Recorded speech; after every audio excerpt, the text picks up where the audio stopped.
ये साबित करने के लिए हम 9 दिन का ये पैदल यात्रा करके हम यहाँ पर आए। भारत सदियों से मित्र रहा है, मित्र है और सदियों तक हमेशा मिल रहे थे। और तेजस्वी भैया भी हमको कुछ तोहफा दिए, लेकिन वो हम नहीं बता पाएंगे, लेकिन वो भी कुछ हमको।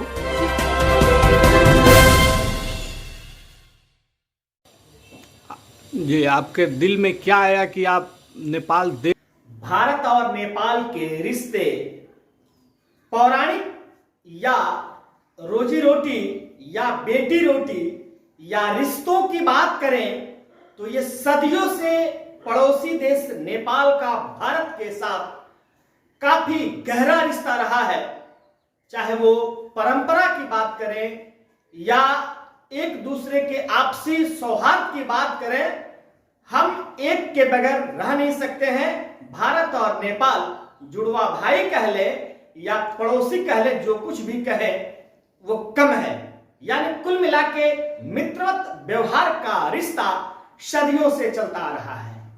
आज उसको एक नेपाल से चलकर बिहार के उप मुख्यमंत्री तेजस्वी यादव से मिलकर एक जो बेहतरीन बेमिसाल जो मिसाल कायम किया है, उनका नाम है आनंद शर्मा, जो नेपाल के बारा जिला के कलैया निवासी हैं। वो तेजस्वी यादव के अपने आप में सबसे बड़ा फॉलोअर फैन मानते हैं। नमस्कार, स्वागत है आप सभी का इंडो नेपाल लाइव में। मैं हूं जयप्रकाश तिवारी।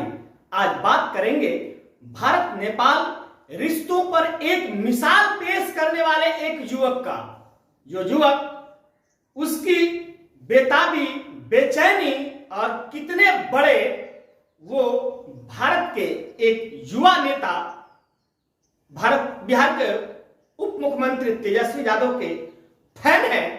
इस बात से आपको अंदाजा लग जाएगा कि जब कोई व्यक्ति किसी अपने मित्र से, किसी अपने प्रिय से जब चलकर 9 दिन लगातार पैदल चलकर अगर किसी से आकर मिलता है, तो आप इसे समझ सकते हैं कि उसका वह कितना बड़ा फैन है। इसको सच कर दिखाया है नेपाल कलैया निवासी आनंद शर्मा ने।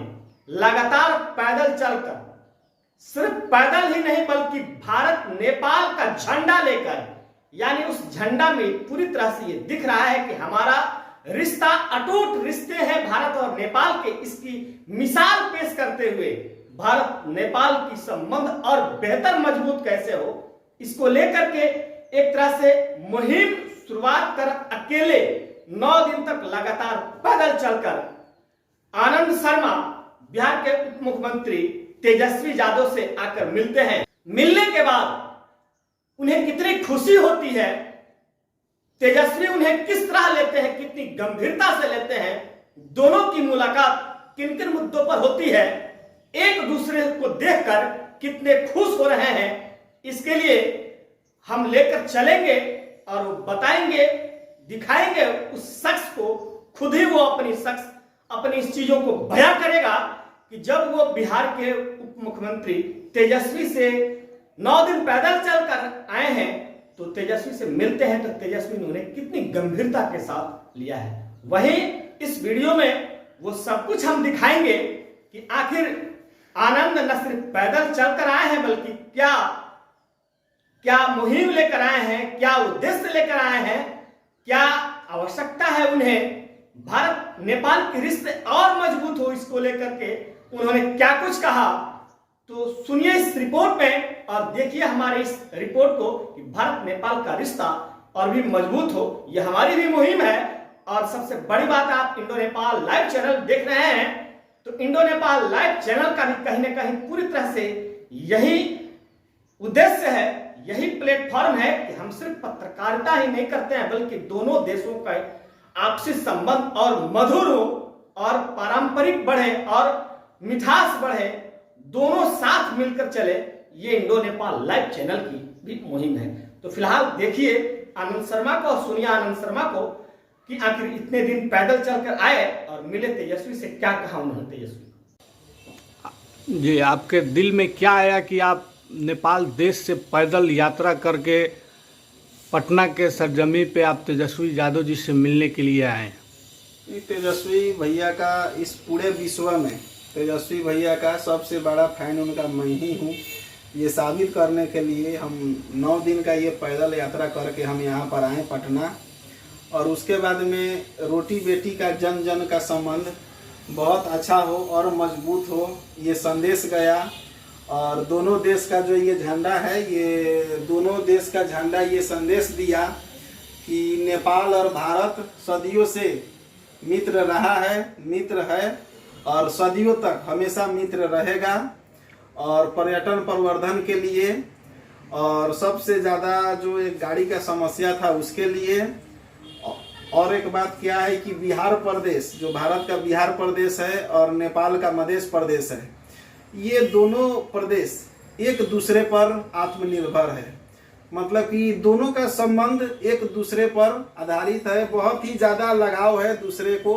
तो इसलिए ये मजबूती और ये मजबूत हो, इसके लिए हम यहाँ पर आए थे। और उनके लिए हम तोहफा भी लाए थे, नेपाली टोपी लाए थे, नेपाली खादा लाए थे। और विश्व प्रसिद्ध जो नेपाल में है गढ़ी माई का मंदिर, जो विश्व में सबसे ज़्यादा बलि दिया जाता है वहाँ पर, तो वो गढ़ी माई का मंदिर का एक फ्रेमिंग कराकर और उनके लिए हम तोहफा लाए थे। और तेजस्वी भैया भी हमको कुछ तोहफा दिए, लेकिन वो हम नहीं बता पाएंगे, लेकिन वो भी कुछ हमको गिफ्ट किए थे। चलिए, आपको तेजस्वी जी से मिल के कैसा लगा? बहुत अच्छा लगा। हम सोचे थे उससे भी वो ज़्यादा हमको मान मर्यादा किए, मान मर्यादा दिए। वहाँ पर जाते ही हमको पहचान गए, गेट पर तुरंत पहचान गए। वो बुलाए, वहाँ पर बात किए हमसे, हमको चाय पानी के लिए पूछे, साथ में रहे, बात किए हमसे। और बहुत ही अच्छा लगा। उनका कुछ मंत्री जी लोग भी साथ में थे, वो लोग भी हमको बहुत आदर सत्कार किए। और उनका जितना भी था, जो लोग सब थे वहाँ पर, सब कोई अच्छा से हमको बात विचार किए। और वो अपने से, वो तो बाहर निकलने वाले थे, हम थोड़ा सा भी लेट और होते 1-2 दिन तो हम नहीं मिल पाते। तो भगवान के कृपा से उनसे भेंट, मेरा मुलाकात हो गया। और लगभग करीब 10:30 बजे 11 बजे के करीब में वो अपने गाड़ी से, उनका एक गार्ड को बोलकर वो अपने गाड़ी से हमको यहाँ होटल तक भी छोड़वा दिए। वो बोले थे जे कहाँ आपको पैक होगा, तो हम बोले जे इधर बरू नहीं।